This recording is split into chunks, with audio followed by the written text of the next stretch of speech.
You can call me queen. Call me queen. 'Cause the crown is mine. Queens always do it like this, like this, like this. They want a piece of my crown, so bow down like this. Queens always do it like the wrist. Hello everyone, this is Lynn, House of Coty Design. Thanks for tuning in today to the channel.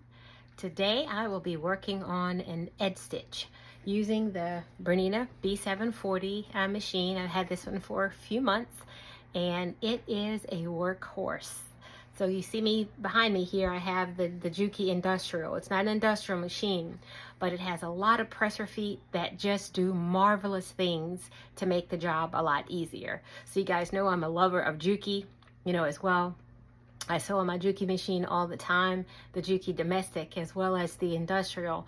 But, I've looked forward to a Bernina for quite a while now, and I did go ahead and do the investment. And so far, I'm really pleased with it. It took me a little while to get used to the noise, that it makes. I thought it would be a really, really quiet, smooth sew. It took a while to kind of figure those kinks out after speaking to the manufacturer and the salesperson, but it just takes a lot of oil. And once that baby's oiled up, it just produces a beautiful stitch.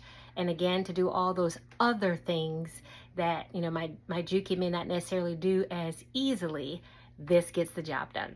So without further ado, let's take a look. So what I have here is the presser foot. It's called 10D. This is an edge stitch foot. And what it does, it really makes a nice even stitch. I have a skirt here that I'm working on, and I have the split that's already cut, out here. And it's going to be fully lined. It's just not, lined yet. So what I'm going to do, this is a split that you're looking at, this side of the split, and this is the other side that's underneath. So I have this presser foot 10D that's lined up. And what it has behind it, this is actually a dual feed that's built into it. So it's not a walking foot, but it's a dual feed foot that's built into it. So you basically bring that foot all the way down. Let's set this up here.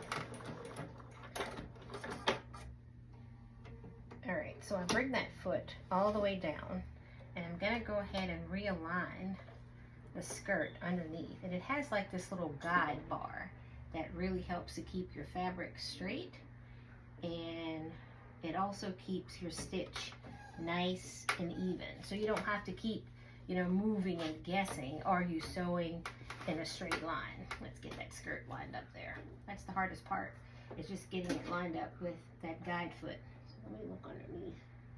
I'm gonna gauge where my needle is inside of the fabric. So once I get my needle inside of the fabric, and I actually have the presser foot guide lined up, I'll let you get a closer look so you can see the stitch out. So here, as you can see really close, this is the needle here. That's the little guide foot. And this is where my stitch is going to be along the fold here. So I'm just going to do it really slowly.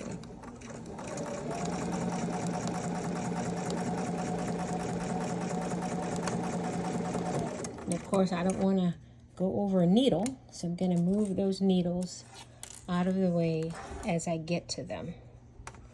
But it's forming, as you can see back here. It's kind of hard to see white on white, but it's just really nice, neat, and straight all the way up. And having it folded like that makes a nice top stitch as well. I'm kind of losing it a little bit with doing this with one hand. Okay, so to kind of give you a look there, you can kind of see what that kind of looks like. I kind of lost my balance a little bit as I was going up a little bit, but it's white on white, so it'll be okay. So the trick that I use when I get to the split, I actually use my hand wheel, and I make a little turn with the hand wheel with the needle in the fabric. I want to make a couple turns, right, with my fabric nice and still.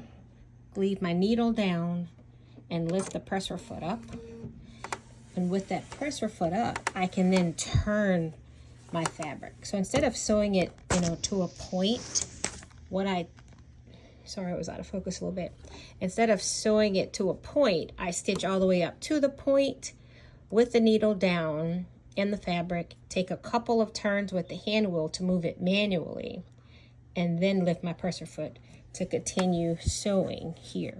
So at this point, I've made my turn. I'm going to lower my presser foot, and I'm going to continue my edge stitch.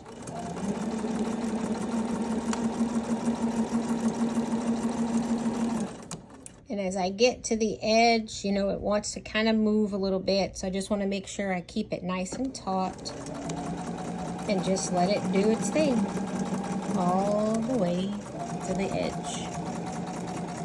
And I'll just do my back stitch here. Am I off there? There we go.